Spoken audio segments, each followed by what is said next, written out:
Welcome to the channel people teacher. आज हम next file को कवर करेंगे 16 वीक इंटर्नशिप में।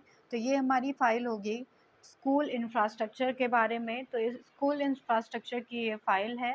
इसमें देखेंगे कि क्या लिखना है या क्या इंफ्रास्ट्रक्चर के बारे में आपको इसमें डिस्क्राइब करना है। तो सबसे पहली हेडिंग आपकी आएगी स्कूल इंफ्रास्ट्रक्चर।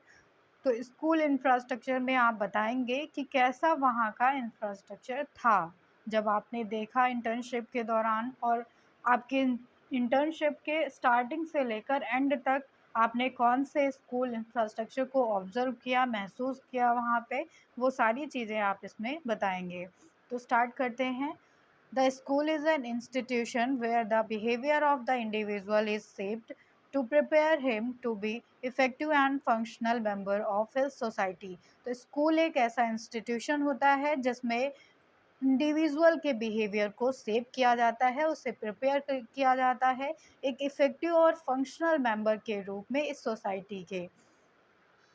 इसके साथ ही द फैमिली जो होती है वो एक ऐसा सोर्स रहती है जो बच्चे को सोशलाइज करती है, लेकिन कुछ ऐसे सोशलाइजेशन होते हैं, एथिक्स होते हैं, मोरल होते हैं जो बच्चे में उसके स्कूल के द्वारा ही डेवलप किए जाते हैं।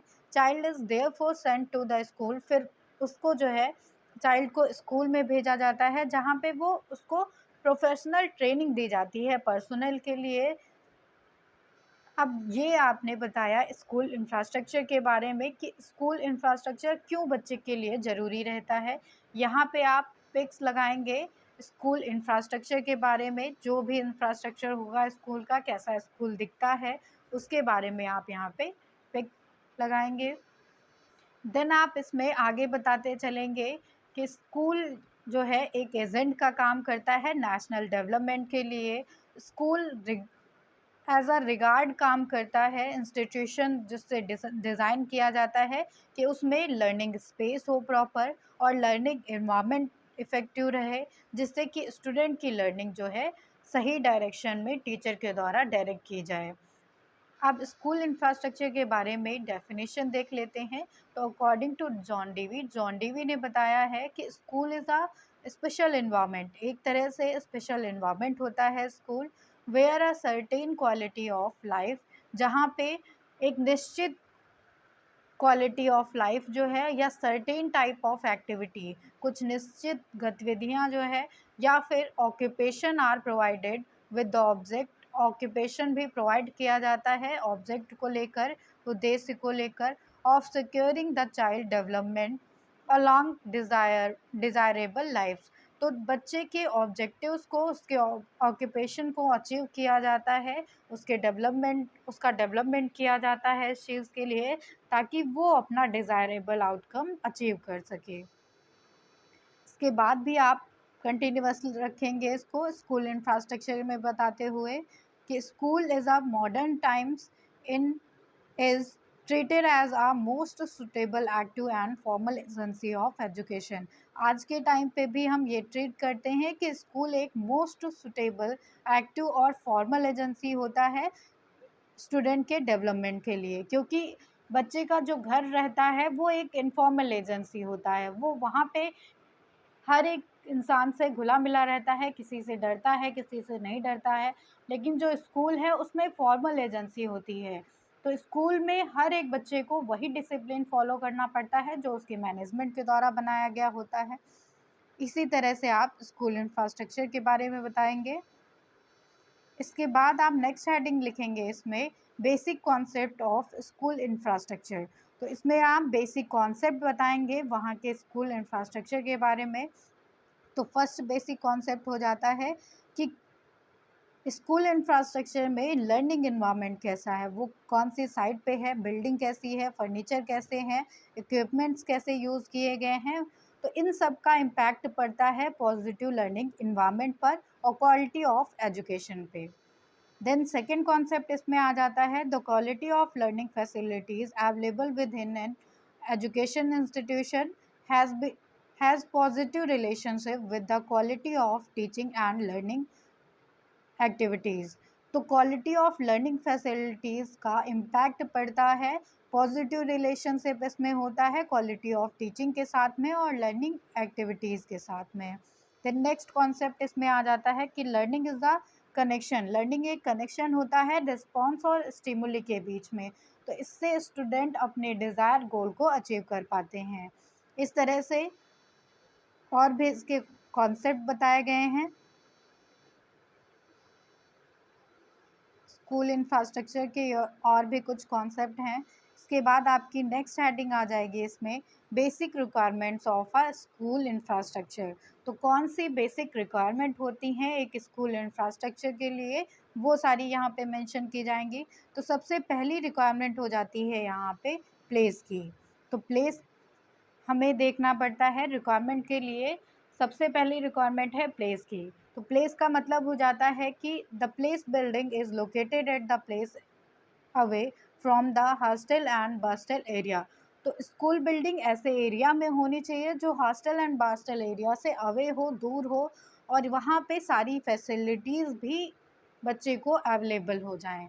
तो यहाँ पे आप स्कूल प्लेस की पिक लगा देंगे।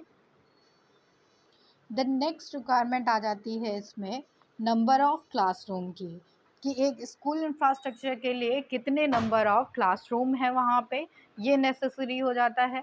क्योंकि नर्सरी से लेकर 12th तक का अगर स्कूल है तो वहाँ पे सफिशिएंट नंबर ऑफ़ क्लासरूम्स होने चाहिए। और इसमें आप बताएंगे कि वहाँ पे कितनी क्लासरूम्स वहाँ पे अवेलेबल थी और किस क्लासरूम तक के कौन से क्लास के बच्चे वहाँ पे बैठते थे, लैब्स की क्या अरेंजमेंट थी वहाँ पे, स्टाफ रूम, प्रिंसिपल रूम, इन सारी चीज़ों के बारे में भी आप जानकारी देंगे यहाँ पे। और क्लासरूम्स की पिक्स आप यहाँ पे लगा देंगे। देन स्कूल इंफ्रास्ट्रक्चर के लिए नेक्स्ट रिक्वायरमेंट आ जाती है नंबर ऑफ़ लैब्स की। तो नंबर ऑफ़ लैब्स में आप देखेंगे कि आप जहाँ पे इंटर्नशिप कर रहे हैं उस स्कूल में कितनी लैब्स हैं, यानी कि वहाँ पे साइंस लैब कितनी हैं, बायोलॉजी, फिज़िक्स, केमिस्ट्री, इन सब की अलग अलग लैब है या साइंस लैब एक ही है। उसके बाद कंप्यूटर लैब, तो कितनी वहाँ पे लैब हैं वो आप यहाँ पे मेंशन करेंगे और साथ साथ ही उसकी पिक यहाँ पे लगा देंगे। देन नेक्स्ट रिक्वायरमेंट में आ जाता है हॉल। हॉल का मतलब है कि हर एक स्कूल में एक हॉल होता है जो किसी भी फॉर्म में हो सकता है, या तो वो क्वाड्रिलेटरल होगा जिसमें 4 पिलर्स होंगे, या फिर किसी भी फॉर्म में वो हो सकता है। तो हॉल कैसा है, उसकी अरेंजमेंट कैसी है, ये आप लिखेंगे यहाँ पे और हॉल की पिक यहाँ पे लगा देंगे। देन एक्टिविटी रूम आ जाता है। तो एक्टिविटी रूम के भी बारे में आप लिखेंगे कि कैसा एक्टिविटी रूम था, वहाँ पे कौन से इक्विपमेंट प्रोवाइड किए गए थे स्कूल के द्वारा। देन नेक्स्ट रिक्वायरमेंट है इसमें फ़िज़िकल फैसिलिटीज़। तो कौन कौन सी फ़िज़िकल फैसिलिटीज़ दी गई थी हर एक क्लासरूम में एडमिनिस्ट्रेशन के द्वारा, वो आप यहाँ पे लिखेंगे। जैसे कि क्लीननेस थी या नहीं, अप्रोप्रिएट लिड था या नहीं, प्रॉपर वेंटिलेशन होना चाहिए, एयर कंडीशन होना चाहिए, एडिक्वेट ड्रिंकिंग वाटर फैसिलिटी होनी चाहिए। तो ये सारी चीज़ें आप इसमें फ़िज़िकल फैसिलिटीज़ में लिखेंगे। टॉयलेट की क्या वहाँ पे व्यवस्था थी, ये सारे अरेंजमेंट्स आप यहाँ पे लिख देंगे अपने इंटर्नशिप स्कूल के बारे में। और जो भी पिक्स आपके पास अवेलेबल हो जाएंगी इन सारी फ़िज़िकल फैसिलिटीज़ से रिलेटेड, वो आप यहाँ पे पेस्ट कर देंगे। देन आपकी नेक्स्ट हेडिंग आती है इसमें essential infrastructure facility of the school. तो कौन कौन सी एसेंशियल इंफ्रास्ट्रक्चर फैसिलिटी हो जाती हैं एक स्कूल के लिए। तो पहली एसेंशियल इंफ्रास्ट्रक्चर फैसिलिटी है इसमें school building with boundary wall and railing. तो स्कूल बिल्डिंग जो है वो बाउंड्री वॉल के अकॉर्डिंग होनी चाहिए, बाउंड्री वॉल के साथ में होनी चाहिए और उसमें रेलिंग भी होनी चाहिए। ये एसेंशियल फैसिलिटी हो जाती है एक स्कूल के लिए।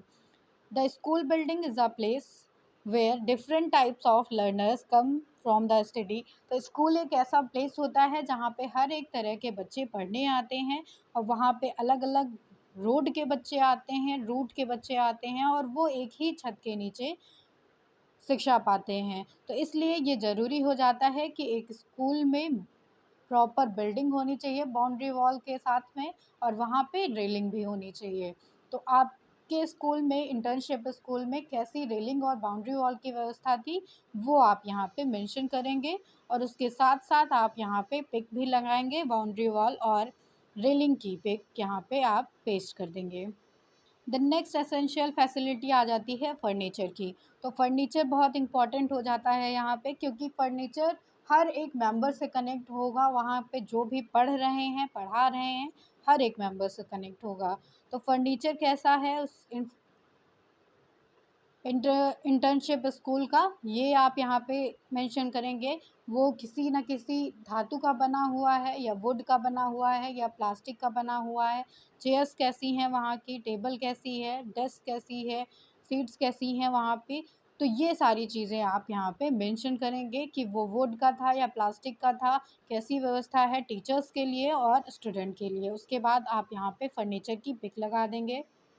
द नेक्स्ट फैसिलिटी आती है इसमें, facility of drinking water, sanitation and hygiene. तो इसमें आप बताएंगे कि वहाँ पे पीने के पानी की कैसी व्यवस्था थी, ड्रिंकिंग वाटर के लिए वाटर टैप थे या फिर वाटर कूलर की व्यवस्था थी, तो कैसा वहाँ पे फैसिलिटी दी गई थी, सैनिटेशन की क्या व्यवस्था थी और हाइजीन का कितना ख्याल रखा जा रहा था। ये सारी चीज़ें आप यहाँ पे मेंशन करेंगे। और उसके बाद आप यहाँ पे पिक लगा देंगे इन फैसिलिटीज़ से रिलेटेड, कि वाटर फैसिलिटी वहाँ पे कैसी प्रोवाइड की गई थी। द नेक्स्ट एसेंशियल फैसिलिटी इसमें हो जाती है कि प्रॉपर सेपरेट टॉयलेट होने चाहिए बॉयज़ के लिए और गर्ल्स के लिए, और साथ ही साथ स्टाफ के लिए अलग से टॉयलेट होना चाहिए, ताकि वो उसे यूज़ कर सकें और स्टूडेंट्स अपने अपने टॉयलेट को यूज़ कर सकें। तो टॉयलेट की वहाँ पे कैसी व्यवस्था थी, इसके बारे में भी आप बताएंगे। कितने बॉयज़ के लिए टॉयलेट थे और कितने गर्ल्स के लिए टॉयलेट थे, उनके साथ ही उसकी पिक भी आप यहाँ पे पेस्ट कर सकते हैं। वॉशरूम की पिक यहाँ पे आप लगा देंगे इस तरह से। द नेक्स्ट एसेंशियल फैसिलिटी आ जाती है playground with play material and sport equipment. तो आपके इंटर्नशिप स्कूल में कैसा प्लेग्राउंड था बच्चों के लिए, और वहाँ पे कौन से प्ले मटेरियल्स अवेलेबल थे, स्पोर्ट इक्विपमेंट्स कौन से अवेलेबल थे, इनके बारे में आप लिखेंगे। तो जैसे कि फुटबॉल के लिए, क्रिकेट के लिए बैट, या फिर क्रिकेट के लिए बॉल, तो इन सारी चीज़ों की क्या फैसिलिटीज़ वहाँ पे अवेलेबल थी, ये सारी चीज़ आप यहाँ पे मेंशन करेंगे। द नेक्स्ट एसेंशियल फैसिलिटी आ जाती है train teachers, separate staff room and head teacher office. तो वहाँ आपके इंटर्नशिप स्कूल में हेड टीचर के लिए अलग ऑफिस होना चाहिए, और ट्रेन टीचर्स के लिए अलग सेपरेट स्टाफ रूम होना चाहिए, जिसमें वो लंच ब्रेक में खाना खा सकें, लंच कर सकें, या फिर अपने एसेंशियल एक्टिविटीज़ उसमें कर सकें, बैठ सकें और फ्री टाइम पे वहाँ पे आराम कर सकें वो। तो हर एक के लिए अलग अलग ऑफिस होना चाहिए, हेड टीचर के लिए अलग और ट्रेन टीचर के लिए अलग स्टाफ रूम होना चाहिए। और उसकी पिक भी आप यहाँ पे लगा देंगे कि कौन सा ऑफिस था कैसा, और यहाँ पे स्टाफ रूम कैसा था। द नेक्स्ट एसेंशियल फैसिलिटी आती है well equipped library and laboratory की। तो लाइब्रेरी अरेंजमेंट आप यहाँ पे लिखेंगे, क्या फैसिलिटीज़ थी, कैसी बुक्स वहाँ पे अवेलेबल थी, साइंस बुक थी या नहीं, शॉर्ट स्टोरीज़ की बुक थी या नहीं, मोरल बुक्स थी या नहीं, मैगज़ीन्स, न्यूज़पेपर्स। तो इन सारी ही फैसिलिटीज़ के बारे में आप बताएंगे कि लाइब्रेरी में कौन कौन सी फैसिलिटीज़ स्टूडेंट्स को दी गई थी। और लैबोरेटरीज़ के बारे में भी आप बताएंगे यहाँ पे कि कितनी लैब्स थी स्कूल में। साइंस लैब अलग थी, सेपरेट थी, और हर एक जो है बायोलॉजी के लिए, फिज़िक्स के लिए या केमिस्ट्री के लिए अलग अलग लैब थी या एक ही लैब थी। तो ये सारी चीज़ें आप यहाँ पे मेंशन करेंगे। उसके साथ ही आप लाइब्रेरी की पिक और लैबोरेटरी की पिक यहाँ पे पेस्ट कर देंगे। फिर आपकी नेक्स्ट फैसिलिटीज़ में आ जाती है फायर एक्सटिंग्विशर की।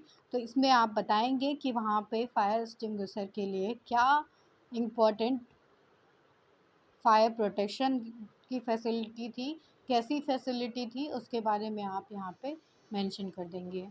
द नेक्स्ट फैसिलिटीज़ में आ जाएगी कंप्यूटर लैब की। तो कंप्यूटर लैब वहाँ पे कैसा था, क्या टेक्नोलॉजी, रिसर्च, साइंटिफिक चीज़ें वहाँ पे यूज़ की जा रही थी, कैसी कैपेसिटी के साथ में स्टूडेंट्स को वहाँ पे कंप्यूटर लैब को यूज़ करने दिया जा रहा था, ये आप यहाँ पे बताएंगे। और साथ ही साथ आप यहाँ पे कंप्यूटर लैब की पिक भी लगा देंगे। अब नेक्स्ट फैसिलिटीज़ में आ जाती है फैसिलिटी ऑफ ट्रांसपोर्टेशन। तो ट्रांसपोर्टेशन, बच्चों के आने जाने के लिए वहाँ पे क्या व्यवस्था थी, बस थी या वैन थी, कौन सी व्यवस्था उनको दी गई थी कि बच्चा सेफली घर से स्कूल और स्कूल से घर पहुँच सके। तो वो फैसिलिटी आप यहाँ पे मेंशन करेंगे और उसके साथ साथ ही पिक यहाँ पे पेस्ट कर देंगे कन्वेंस की। देन नेक्स्ट और लास्ट आ जाता है एसेंशियल फैसिलिटीज़ में क्लासरूम। तो क्लासरूम आप यहाँ पे बताएंगे कि कितने क्लासरूम थे आपके इंटर्नशिप स्कूल में, और क्लासरूम के अंदर क्या व्यवस्था थी, कैसी फैसिलिटीज़ दी गई थी, डेस्क कैसी थी, चेयर कैसी थी, टेबल कैसी थी, विंडो प्रॉपर वेंटिलेशन था या नहीं, लाइटिंग कैसी थी वहाँ पे। तो ये सारी चीज़ें आप यहाँ पे बताएंगे, प्रॉपर इक्विपमेंट था या नहीं। तो ये सारी चीज़ें क्लासरूम से रिलेटेड आप यहाँ पे मेंशन करेंगे और उसके साथ साथ ही आप यहाँ पे पिक भी लगा देंगे। जो भी क्लासरूम की फैसिलिटीज़ से रिलेटेड पिक होगी आप यहाँ पे पेस्ट कर देंगे। So thank you everyone. ये आपकी स्कूल इंफ्रास्ट्रक्चर की 16 वीक इंटर्नशिप की फ़ाइल कंप्लीट होती है।